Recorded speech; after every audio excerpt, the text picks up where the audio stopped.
semuanya. Oleh karena itu Tuhan, buatlah hati kami megah, buatlah hati kami rindu akan kehadiran Tuhan di tengah-tengah kami, sehingga kami boleh menyaksikan dan merasakan sendiri dalam kehidupan kami pengorbanan Tuhan yang luar biasa bagi kami, yang membawa kami dari kematian kepada kehidupan yang kekal. Terima kasih Tuhan Yesus buat pengorbanan-Mu. Terima kasih buat darah yang tertumpah. Terima kasih buat tubuh yang terbantai. Terima kasih. Siapakah kami Tuhan sehingga Engkau mau mati bagi kami, sehingga Engkau mau berkorban bagi kami. Sungguh besar dan ajaib kasih-Mu bagi kami Tuhan. Oleh karena itu buat kami melihat betapa besar Tuhan mengasihi kami. Terima kasih Tuhan Yesus, sebentar firman Tuhan akan ditaburkan. Dalam setiap kata firman Tuhan itu akan terus mengingatkan kami dan membawa kami semakin dekat kepada Tuhan. Urapi hamba-Mu Tuhan yang akan menyampaikan firman Tuhan. Dalam setiap kata yang keluar dari mulut hamba-Mu diurapi oleh Roh-Mu.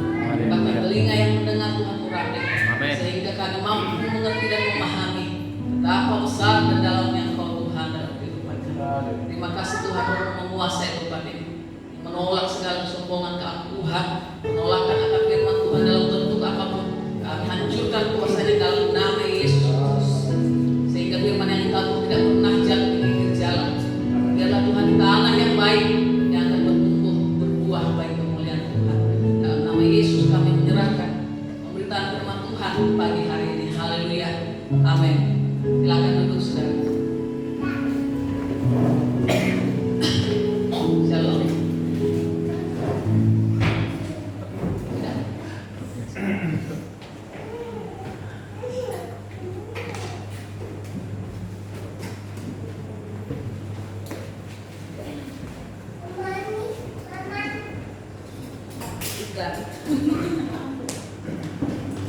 Shalom, selamat hari Jumat. Shalom hari Jumat. Ya. Jadi kalau dulu di kampung itu Jumat itu memang Jumat itu selalu begini ya, mendung ya. Ya, selalu ya. Selalu memang mendung ya. Istilahnya apa? Alam pun berbicara. Ya.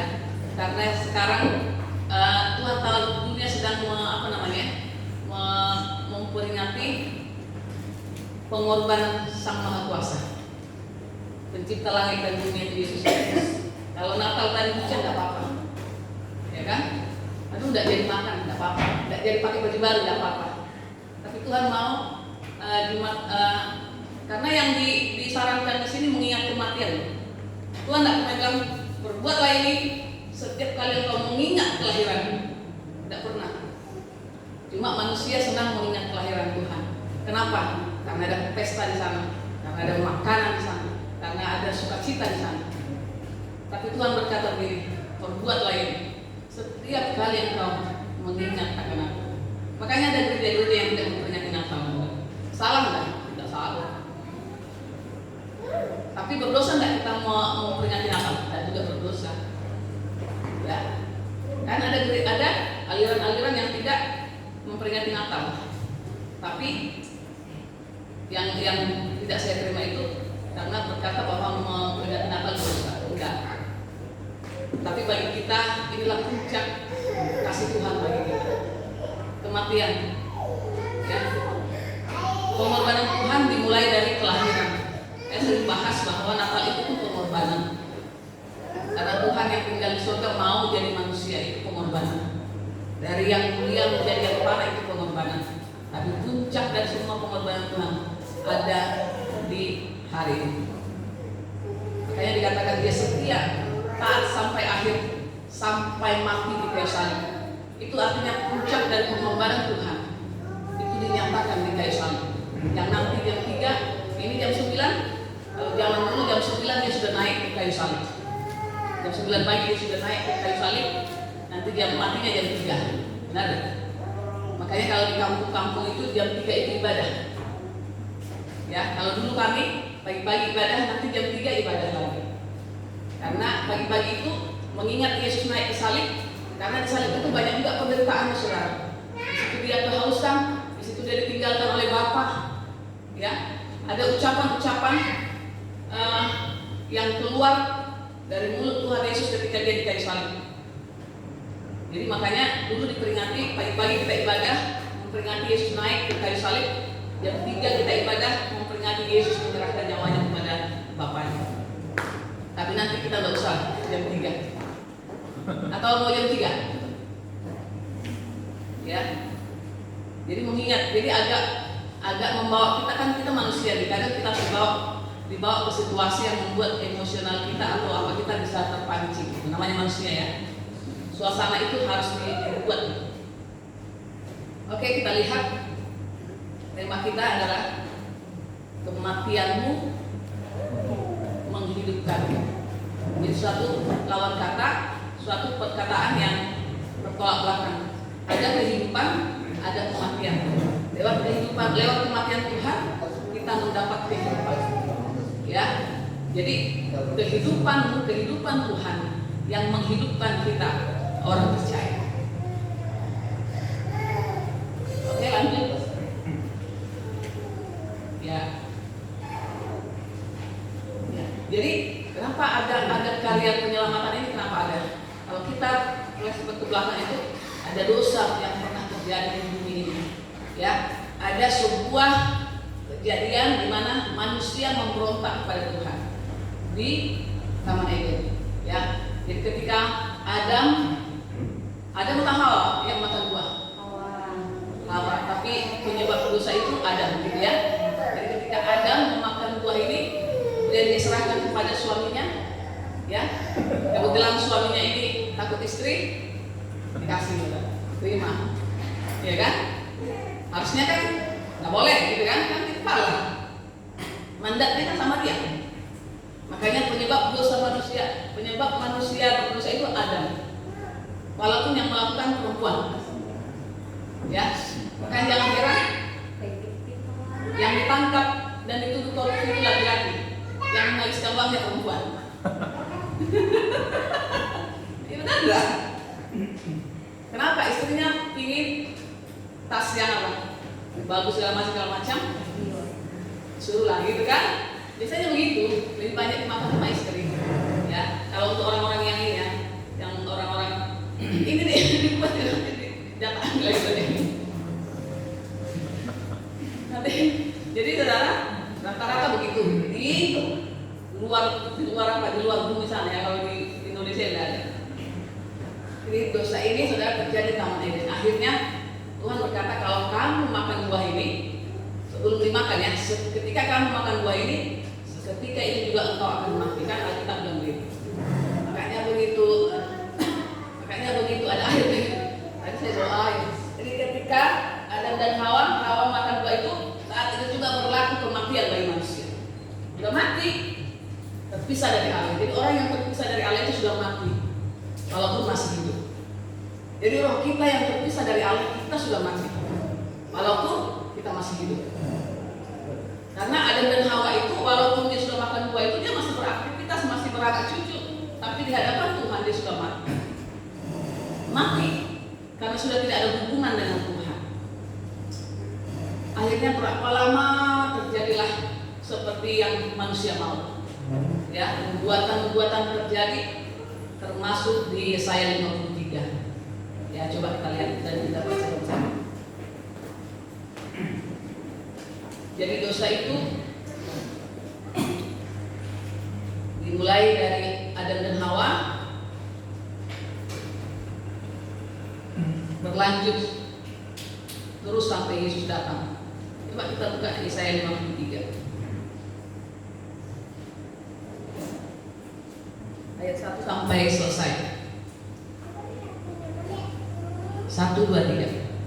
Siapakah yang percaya kepada berita yang kami dengar, dan kepada siapakah akan kuasa Tuhan menyatakan, sebagaimana dia tumbuh di hadapan Tuhan, dan sebagaimana dari tanah sendiri, dia tidak tampan dan semangatnya tidak ada, sehingga kita memandang dia, dan rupa pun tidak, sehingga kita menginginkannya. Dia dihina dan dihindari orang, seorang yang penuh kesengsaraan dan yang biasa menderita kesakitan. Dia sangat dihina sehingga orang menutup pandang terhadap dia, dan bagi kita pun dia tidak masuk hitungan. Tetapi sesungguhnya penyakit kita lah yang ditanggung dan kesengsaraan kita yang dipikulnya. Pada Dan kita mengira dia dengan jelas dipukul dan tidak salah, tetapi dia ditinggal oleh karena pemberontakan kita. Dia dihukumkan oleh karena kejahatan kita, dan jalannya yang mendatangkan keselamatan bagi kita ditimpakan kepadanya. Dan oleh juru-jurunya kita menjadi sembuh. Kita sekalian sesat seperti domba, masing-masing kita mengambil jalannya sendiri, tetapi Tuhan telah melimpahkan kepadanya kejahatan kita sekalian.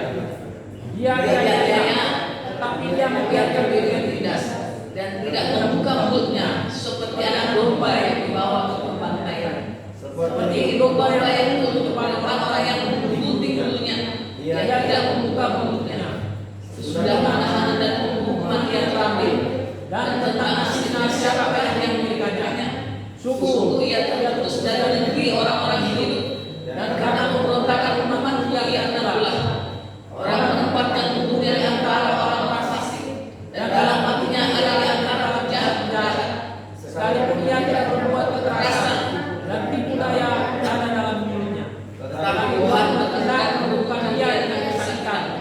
Apabila dia menyerahkan dirinya sebagai korban penyesalan, dia akan melihat akhirnya dan hidupnya akan lanjutnya dan tidak Tuhan akan terlaksana olehnya. Sesudah kesusahan jiwanya ia melihat raja menjadi puas, dan hambaku sebagai orang benar. Menangkan banyak orang oleh hikmatnya dan kejahatannya mereka dia pikul. Sebab itu aku baginya kepadanya orang-orang besar sebagai rampasan, dan dia akan memperoleh orang-orang kuat sebagai jarahan. Yaitu sebagai laki yang telah merasakan lawannya dalam maut, dan kata dia begitu di antara pemberontak-pemberontak. Sekalipun dia menanggung dosa banyak orang dan berdoa untuk pemberontak-pemberontak. Jadi saudara, dari 12 ayat ini, 12 ya. 12 ayat ini saudara kita melihat ini adalah zaman Yesaya beberapa ratus tahun ya sebelum Yesus lahir, 600 atau 700 tahun sebelum Yesus lahir. Dikatakan di sana ada yang namanya nubuatan.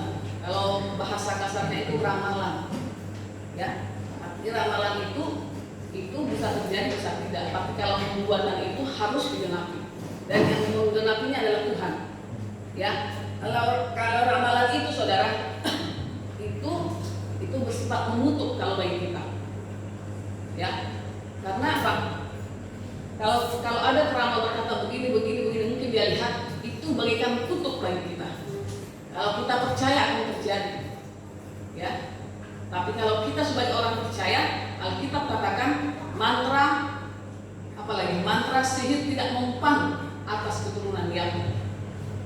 Kita adalah keturunan Yakub. Jadi kalau saudara gatal-gatal sedikit jangan bilang aku santet kalian enggak. Jangan, ada banyak orang enggak, kecuali memang kita ada di luar Tuhan.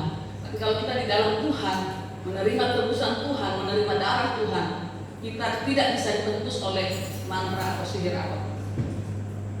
Amin. Enak ya jadi orang percaya kan? Tidak ada yang kita takutkan. Kuasa-kuasa kita katakan kuasa yang di dalam kamu jauh lebih besar. Yang Yohanes 1 Yohanes 4 ayat 4b katakan kuasa di dalam kamu jauh lebih besar dari segala roh apapun di dunia ini. Roh apapun di dunia ini. Roh di dalam kamu jauh lebih besar, jauh lebih besar. Tidak bisa dibandingkan sebenarnya. Jadi saudara, akibat dosa ini manusia mendapatkan maut. Roma 6 ayat 23 katakan upah dosa adalah maut. Maut itu adalah kematian yang kekal. Itu sudah ditentukan, itu sudah otomatis ketika dia makan buah itu dia menjadi mati, ya upahnya adalah maut. Maut itu kematian yang kekal, bukan kematian sementara, tapi kematian yang kekal selama-lamanya. Dan yang kita terima apa akibat dosa? Maut, penyakit, kutuk itu ada dalam kita. Makanya ketika Yesus mati, yang dia tanggung adalah dosa kita, penyakit kita, kutuk kita. Sehingga tidak ada lagi manusia terkutuk di sini. Jadi kalau ada yang bilang dasar manusia terkutuk, langsung ingat darah Yesus yang sudah menebus kita. Amin. Lanjut. Ya, jadi saudara, Tuhan tadi sudah saya kasih tahu kronologi singkat. Semua orang tahu ya kenapa Tuhan turun ke dunia ini. Tentu karena ada dosa. Ya, kenapa dia harus menjadi manusia? Karena yang ditebus adalah manusia. Kenapa dia harus menjadi manusia? Karena kekudusan Allah tidak boleh ada tinggal di tengah-tengah manusia. Kalau Tuhan turun ke tengah-tengah kita, sementara kita berdosa, semua manusia akan mati. Makanya ketika orang Israel kalau menghadap gunung, tidak boleh ada yang menyentuh. Karena siapa yang menyentuh gunung yang Tuhan hadir di situ, semua akan mati. Bukan hanya manusia, binatang pun kalau kena ke gunung itu mati sudah. Kenapa? Kekudusan Tuhan yang luar biasa. Ya, jadi kalau Tuhan tiba-tiba datang dari surga, datang tengah-tengah kita, mati kita semua. Makanya dia datang sebagai manusia. Untuk apa? Dia mengambil alih seluruh yang harus dialami oleh manusia karena dosa, diambil alih oleh Tuhan. Kematian yang harus dialami oleh manusia diambil alih oleh Tuhan. Karena Tuhan itu benar dan adil. Tuhan itu kasih dan adil. Tapi bukan berarti karena aku mengasihi, katakanlah ada seorang bapak di sini mengasihi anaknya, kemudian dia menutupi kesalahannya. Bukan begitu. Tuhan itu memang penuh kasih, tidak bisa ditawar-tawar. Tapi Tuhan itu juga adil. Ya, dia setia dengan perkataannya. Upah dosa adalah maut. Kalau makan buah ini engkau akan mati. Itu akan tetap terjadi dan berjalan. Tapi kasih Tuhan tetap juga berjalan. Makanya dikatakan di Alkitab, di kitab Mazmur, keadilan dan kasih itu berjalan bersama-sama. Ya, mereka itu berdampingan selalu. Tidak boleh kita karena mengasihi akhirnya kita tidak bertindak adil. Karena kita bertindak adil akhirnya kita tidak mengasihi, tidak boleh. Keduanya harus sama. Yesus lakukan itu. Ketika dia tahu bahwa manusia ini berdosa dan harus mati, hukum harus dijalankan, harus mati. Tapi kasihnya juga berjalan. Hukumnya berjalan, kamu harus mati. Tapi kasihnya berjalan, tidak perlu kamu yang mati, aku yang mati. Jadi dua-duanya berjalan. Jadi dia ambil rupa manusia, karena yang berdosa manusia, dia ambil rupa manusia, kemudian dia bilang, oke, aku gantinya. Hukuman tetap dijalankan, hukum tetap dijalankan, tapi gantinya aku mewakili manusia. Manusia yang tidak berdosa, kita tidak laku. Tapi Tuhan datang, dia tidak berdosa, dia datang dari kekudusan, tapi dia mau mati bagi kita. Jadi kalau saya kadang bayangkan saudara, seringkali saya berkata begini, Tuhan siapakah aku? Ya, karena lagu ini juga yang mempertobatkan saya. Siapakah aku ini Tuhan? Itulah yang mempertobatkan saya. Sehingga sering itu bukan berarti saya amnesia ya siapa saya maksudnya. Justru karena pertanyaan ini siapakah aku Tuhan? Begitu kagumnya saya, kenapa sih Tuhan sebegitu sayangnya sama kami manusia ini, yang jelas-jelas pemberontak, yang jelas-jelas tidak bagus gitu. Kadang kita tidak terbayang bagaimana mungkin Tuhan begitu mengasihi, sampai malaikat pun heran. Kalau saudara baca di Mazmur berapa ya? Malaikat bilang begitu Tuhan, Tuhan siapakah manusia itu? Malaikat aja heran. Nanti ya dicari ya. Ada. Nanti cari yang malaikat ya. Jadi malaikat bilang gini, siapa manusia itu? Malaikat menyaksikan bagaimana Tuhan datang ke dunia. Karena malaikat kan mulai dari mengabarkan bahwa akan lahir seorang anak di perut Maria, kan malaikat semua, dia tahu semua rencananya. Dia lihat semua, makanya dia bilang, siapa manusia itu? Tuhan begitu kasihnya engkau sama manusia. Tuhan tidak pernah mati bagi malaikat, tapi Tuhan mati bagi manusia. Makanya heran-heran malaikat mencemburu, tapi dia berkata, kenapa begitu ngasih? Itulah sampai akhirnya sekarang yang dilakukan oleh iblis dan setan adalah merusak manusia. Kenapa? Karena dia tahu manusia itu sangat dikasihi Tuhan. Amin. Ya, jadi kalau ada iblis yang merusak hidupmu dengan narkoba, dengan pergaulan bebas, dengan kemalasan, dengan hal-hal yang tidak baik, iblis sedang merusak engkau supaya Tuhan melihat. Aduh, ya enggak, kenapa Tuhan itu sangat mengasihi kita? Kalau iblis itu enggak peduli dengan kita. Saya dulu nonton sebuah film, ada di film ini ya, dia pengedar narkoba, ya. Jangan tanya Pak ya siapa. jadi pengedar narkoba dia bilang, oh dia pikir gampang kan nanti di neraka ada temanku setan setan gitu ya.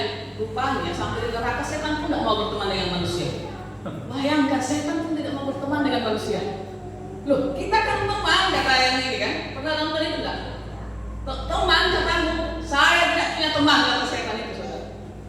Jadi setan aja nggak mau berteman dengan kita, makanya jangan mau berteman dengan itu. Dia hanya merayu kita, nanti neraka ditinggalkan.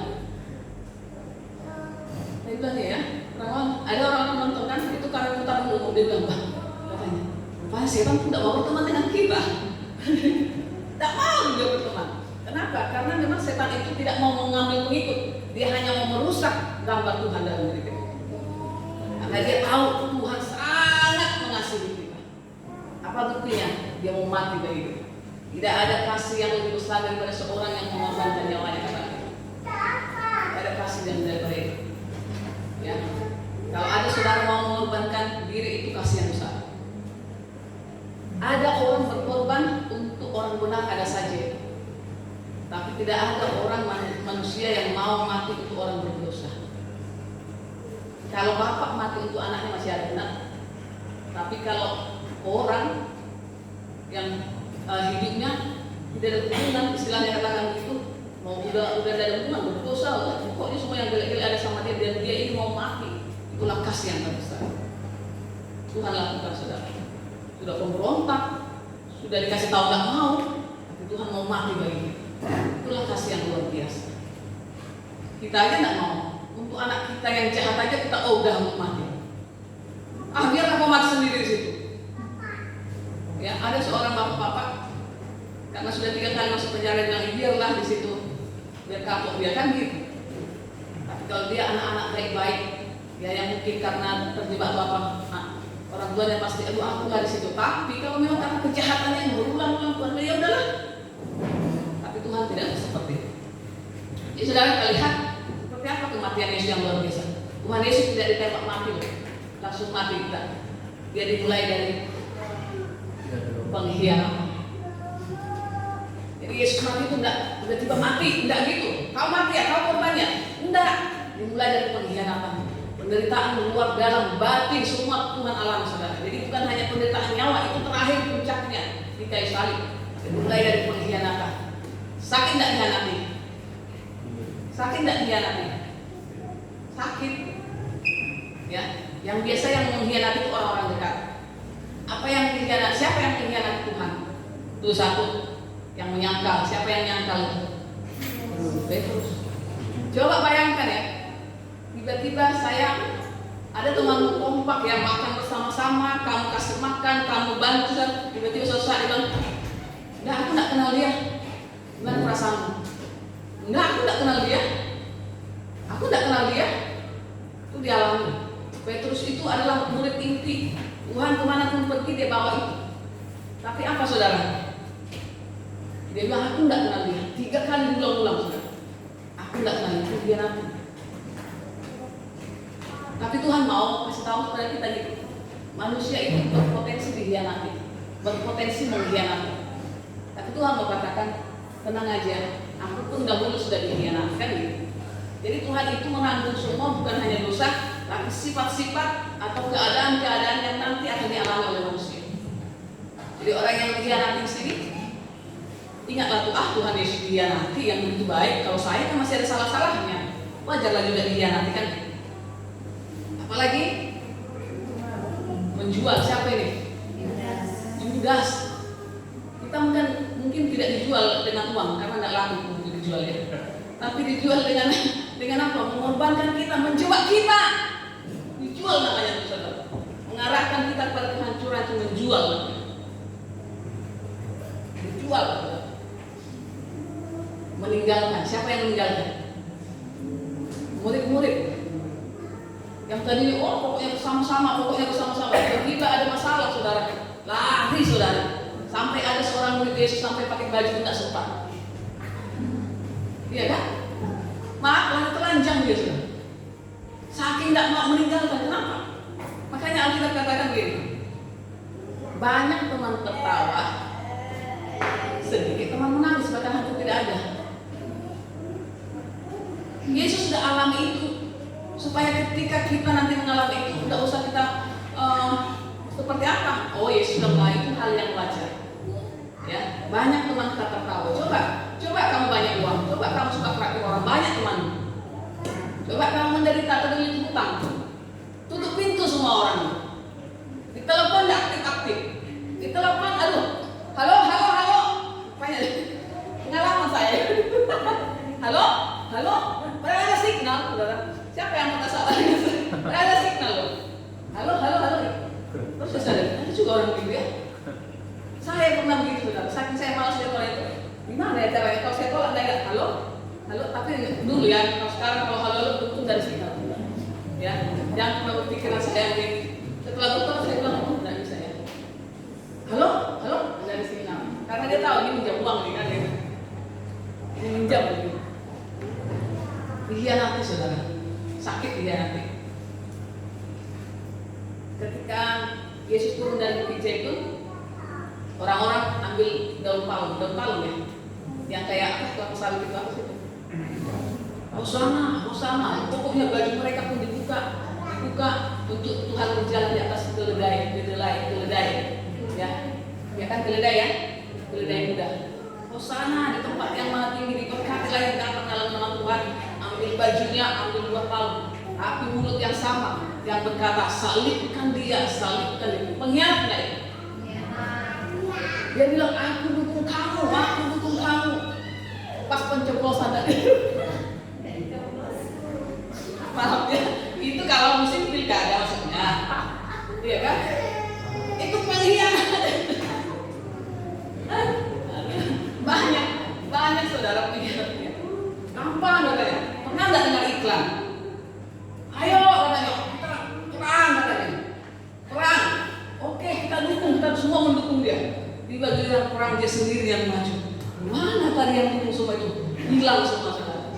Ya, jadi orang-orang manusia seperti itu. Ditinggalkan orang yang berkata Hosana. Wah, pokoknya bersuka cita mereka. Sampai menari-nari. Kalau saudara pergi itu kan ada turunan itu. Ya, ada turunan gitu. Dari atas bukit Zaitun turunan sampai mau ke Yerusalem itu saudara. Itu turun memang. Itu tidak ini. Tapi ketika di depan Pontius Pilatus dikatakan inilah rajamu. Itu bukan raja kami. Padahal tadi bilang Pak, Hosana diberkatilah engkau yang datang dalam nama Tuhan. Begitu di hadapan pengadilan masyarakat, di hadapan Pontius Pilatus, salibkan dia. Sampai Pontius Pilatus itu mencari jalan. Dia bilang ini. Biasanya ada tradisi untuk membebaskan satu orang. Saya mau bebaskan Barnabas atau Barnabas? Barnabas ya. Atau Yesus. Barnabas itu kepala perampok. Mereka bilang apa? Kepala perampok itu Barnabas bebaskan, Yesus salibkan. Itu sedih. Bayangkan ada Yesus di sini, ada Barnabas kepala perampok di sini yang dicari-cari, yang sangat dihindari dan ditakuti oleh rakyat waktu itu. Harus dipilih oleh orang-orang yang sudah yang berkata Hosana. Ternyata dipilih saudara. Ya. Jadi suatu saat saudara atau yang sudah pernah mengalami pengkhianatan, ingatlah Tuhan sudah lebih dahulu dikhianati. Tapi sikap Tuhan tidak pernah dendam. Ketika Petrus dia berkata, ketika dia menyangkal Yesus, ketika Yesus bangkit, yang dia datangi Petrus, dia tidak bilang begini, Petrus ini tuh, kau ini yang memang dasar kau ini makan dari mukjizat saya ini, apalagi kurang baiknya saya sama kamu, tidak begitu. Tidak ada konfrontasi, tidak ada verifikasi, tidak ada. Dia bilang, dia tidak ungkit-ungkit yang dulu. Dia bilang, Petrus, kamu mengasihi aku enggak? Aku mengasihi engkau, gembalakan engkau. Kepercayaan saudara. Kita kalau begitu sekali, seumur hidup lah itu, berteman, tapi seumur hidup tidak ada yang kita percaya. Benar enggak? Makanya bodoh juga kamu percaya sama dia, pernah kamu ditipu. Bodoh juga kamu percaya sudah pernah kamu dikhianati, kan begitu kata orang. Tapi Yesus berkata apa? 3 kali, apakah kau mengasihi aku? Aku mengasihi kamu. Tuhan tidak bilang, bohong kamu, mari buktinya. Tidak gitu kan? Kalau kita kan begitu benar, tidak yakin saya sama kamu. Bahkan kalau dia melamar menjadi gembala, pengalaman kemarin membuktikan bahwa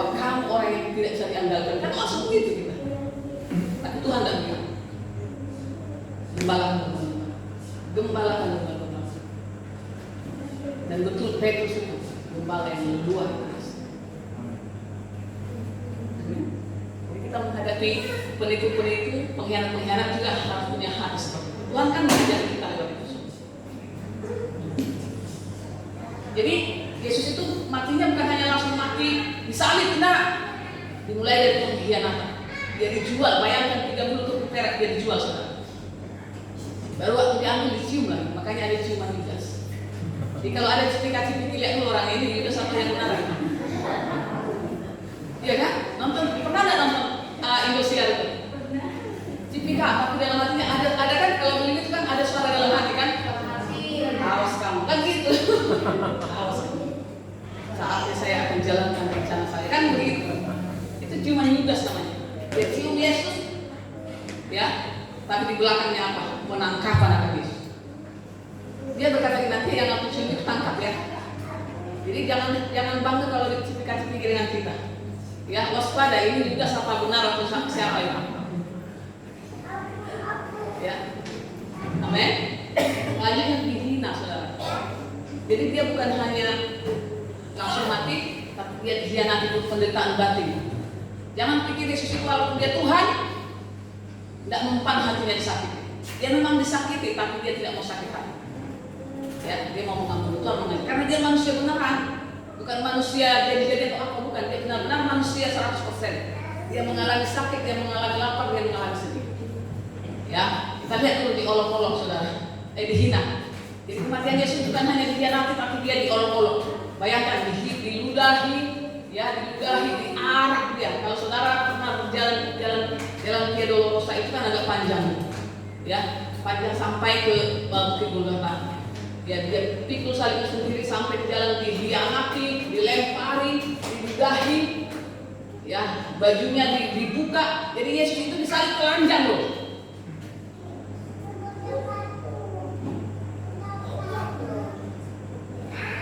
Baru bajunya dibuka, dikundi, ditertawai, aduh pokoknya luar biasa, diolok-olok seperti itu, saudara. Dikasih mahkota itu diperebutkan, harusnya diperebutkan. Ini mahkota dulu itu penghinaan, saudara. Mahkota itu untuk seorang pemimpin dan yang agung, tapi Tuhan dikasih mahkota dulu itu penghinaan luar biasa. Tapi Tuhan alami. Kemudian dianiaya, dikhianati, dihina dan dianiaya. Tahap-tahap kematian Yesus seperti itu. Dianiaya mulai dari ditangkap, ya, kemudian dicambuk, ya, dikasih apa? Dipaku, dikasih mahkota duri. Mahkota duri bukan hanya lengket, saudara. Mahkota duri itu dari apa? Dari besi-besi yang tajam yang ditancapkan ke kepalanya, saudara. Jadi dia menderita aniaya tubuh dari kepala sampai kaki, luar dalam tubuh. Makanya Alkitab katakan tadi, kita baca di ayat itu, dia dibantai.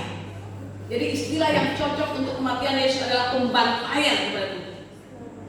Makanya di ayat sebelum-sebelumnya ini, di ayat, coba lihat ya, ayat 1, ayat 2, ayat 3 itu, saudara, dikatakan dia tidak punya lupa karena dibantai. Kulitnya itu lepas semua. Satu aja yang tidak terjadi dalam diri Tuhan. Satu pun tulang-tulangnya tidak ada yang patah. Hancur sebenarnya karena dibantai. Luar dalam. Dalam tubuhnya apa? Ditombak. Bukan hanya luar, tapi ditombak dia dalamnya. Tahu tombak itu begini kan? Jadi waktu dia masuk dengan ditarik itu, bisa bayangkan? Dia ada kaitnya, kalau tarik ada kaitnya. Itu terjadi dalam tubuh. Di luar dalam tubuhnya itu hancur, supaya penyakit kita luar dalam tubuh disembuhkan oleh Tuhan. Amin. Oleh dulu Yesus tadi kan dia bilang, tadi di awal sudah dikatakan tadi sama Wel bahwa penyakit kita lah yang ditanggung. Oleh dulu Yesus kita menjadi sembuh. Penyakit dalam, penyakit luar disembuhkan oleh Tuhan. Karena semua luar dalam tubuhnya ada luka, ada bilu. Amin. Coba lanjut.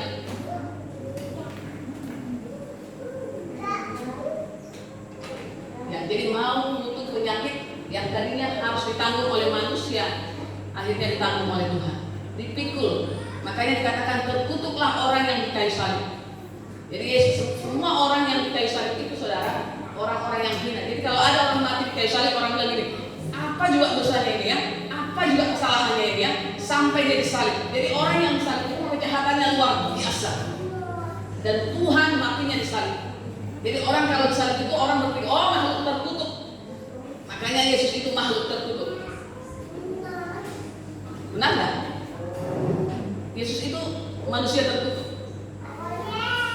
Tapi bukan karena kutuk dari dirinya, tapi karena kutuk manusia semuanya ditanggung serah di kayu salib. Terkutuklah orang yang digantung di kayu salib.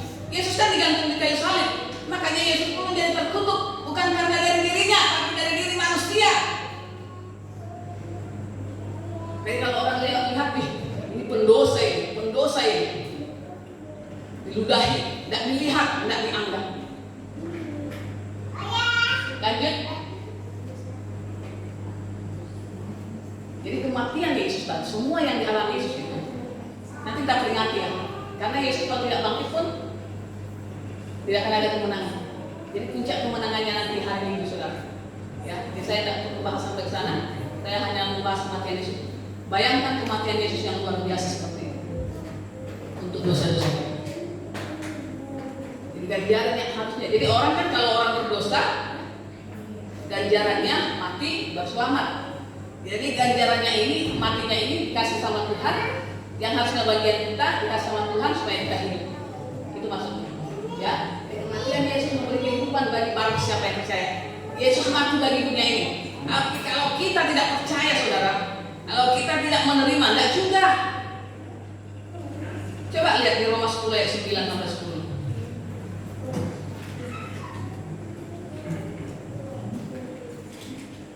Jadi Yesus mati untuk dunia memang, tapi tidak semua orang menerima penebusan Yesus. Kenapa? Karena syarat untuk menerima kematian Yesus adalah apa? Roma 10 ayat 9 dan 10 kita baca bersama ya. 1, 2, 3. Sebab jika kamu mengaku dengan mulutmu bahwa Yesus adalah Tuhan dan percaya dalam hatimu bahwa Allah telah membangkitkan Dia dari antara orang mati, maka kamu akan diselamatkan.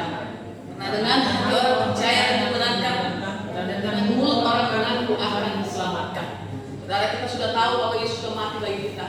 Kematian yang menghidupkan barang siapa yang menerima Dia. Bukan hanya menerima.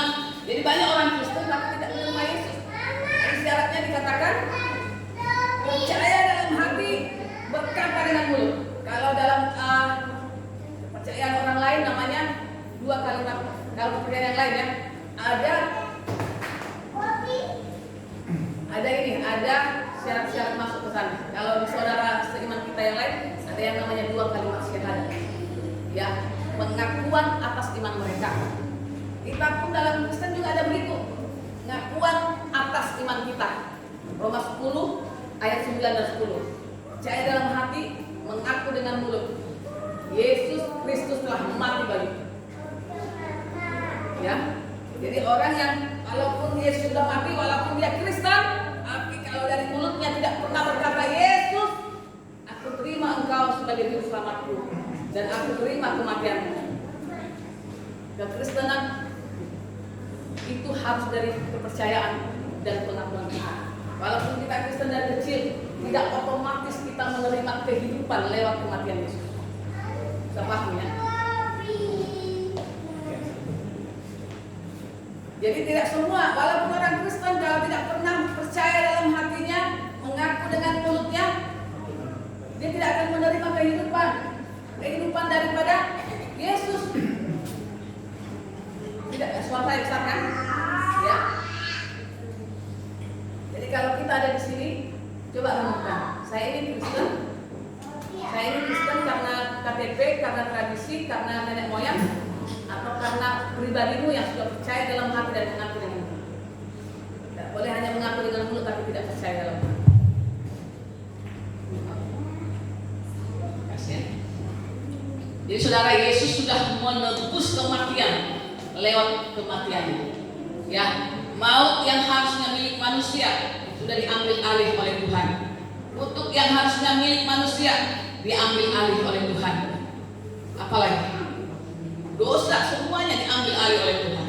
Sehingga orang yang percaya dan menerimanya akan memperoleh kehidupan.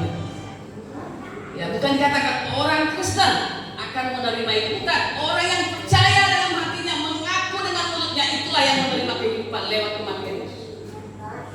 Amin. Bukan otomatis orang Kristen. Banyak orang Kristen tidak percaya kepada Yesus. Buktinya apa? Ketika dia sakit, dia tidak berkata kuasa bilur Yesus menyembuhkan, tapi dia berkata, aku tahu di sana ada hukum. Dan itu buktinya bahwa dia tidak percaya sama Yesus. Kekristenan hanya seremonial bagi dia, hanya bentuk perayaan bagi dia, hanya bentuk identitas bagi dia.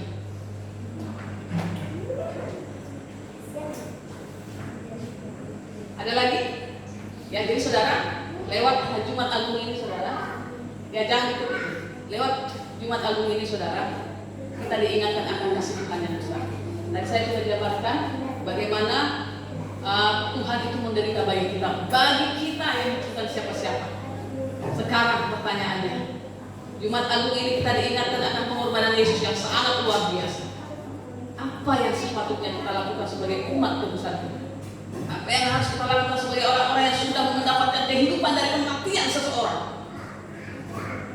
Coba kita lihat ayatnya. Jadi kita bisa lihat nanti, harusnya sikap kita sebagai umat tebusan Tuhan yang hidup lewat kematian orang, ya, apa yang sepatutnya kita lakukan? Kita lihat ya, ini satu sebuah contoh aja ya. Mungkin sering kita tonton. Mana suaranya? Jadi ini cerita tentang penjaga kereta api yang udah sering dengar ya.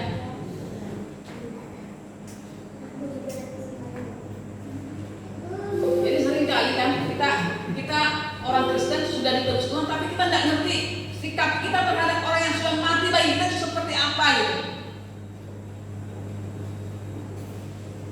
Bisa?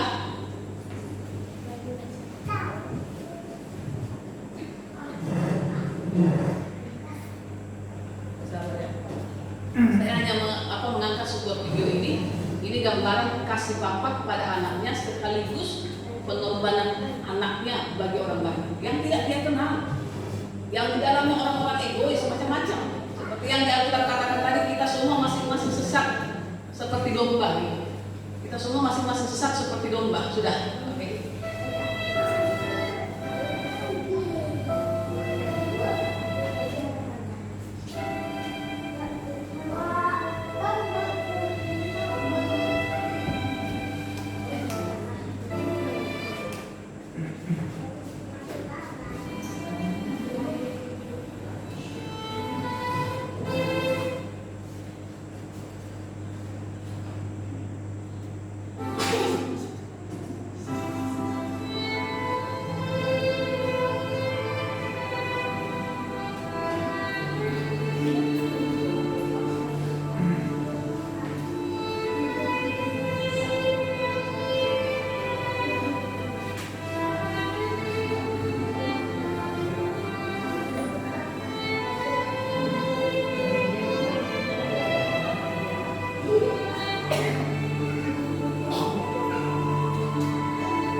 kepada maut.